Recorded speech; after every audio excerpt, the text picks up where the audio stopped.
मोदी सरकार ने गांधी जयंती यानी 2 अक्टूबर से सरकारी कार्यालयों में स्वच्छता का विशेष अभियान चला रखा है, जो 31 अक्टूबर तक चलेगा। अभियान के तहत सरकारी कार्यालयों में इलेक्ट्रॉनिक कचरा और बेकार पड़ी सरकारी फाइलों को नष्ट करने का काम किया जा रहा है। इस अभियान को लेकर बेहद चौंकाने वाले नतीजे सामने आए हैं।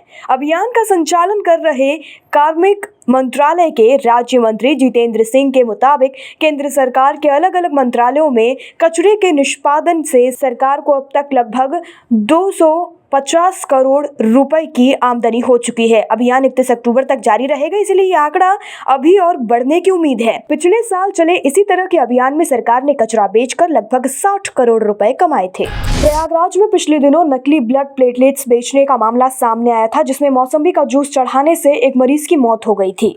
अब इस मामले में कड़ा एक्शन लिया गया है। ताज़ा जानकारी के मुताबिक मौसम्बी जूस विवाद में शामिल यूपी के अस्पताल को डिमोलिशन नोटिस मिला है। प्रयागराज में अधिकारियों द्वारा प्राइवेट अस्पताल को नोटिस दिया गया है।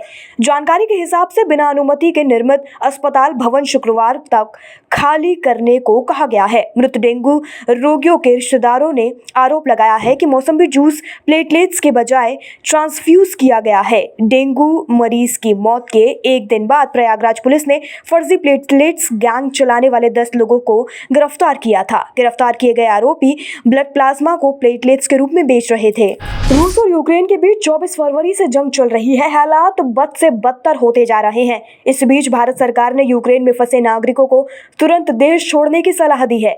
भारतीय दूतावास की तरफ से इससे पहले 19 अक्टूबर यूक्रेन छोड़ने को एक एडवाइजरी जारी की थी। उसके बाद मंगलवार को फिर से यूक्रेन को लेकर ताज़ा एडवाइजरी जारी हुई है। बताया जा रहा है कि कुछ भारतीय नागरिक पहले की सलाह के अनुसार यूक्रेन छोड़ चुके हैं। इससे पहले भारतीय दूतावास ने भारतीय नागरिकों के लिए सुरक्षित कैसे यूक्रेन की सीमा पर करनी है, इसके लिए 5 विकल्पों पर जानकारी साझा की।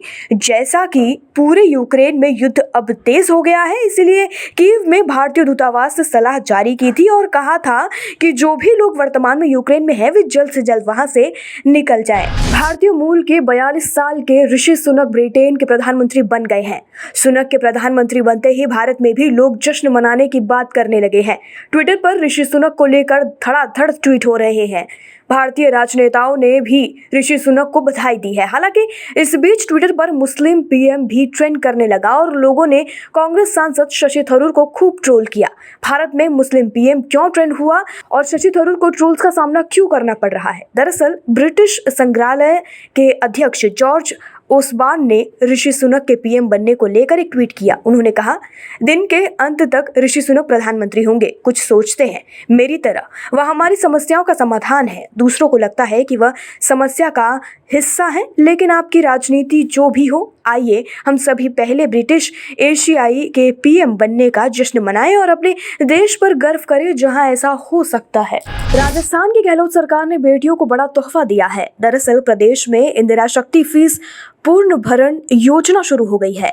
अब सरकार की ओर से आरटीई के तहत पढ़ने वाली बेटियों का 12वीं कक्षा तक का पूरा खर्चा सरकार उठाएगी। सरकार की तरफ से इसके लिए इंदिरा शक्ति फीस पूर्ण भरण योजना शुरू की गई है। मुख्यमंत्री अशोक गहलोत ने बजट में इसकी घोषणा की थी।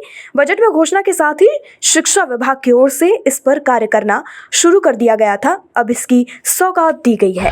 अब खबरें पाइए सबसे पहले हमारे मोबाइल न्यूज एप्लीकेशन पर। एंड्रॉइड या iOS प्लेटफॉर्म पर जाइए, HW न्यूज नेटवर्क को सर्च कीजिए, डाउनलोड कीजिए और अपनी सुविधानुसार भाषा का चयन कीजिए।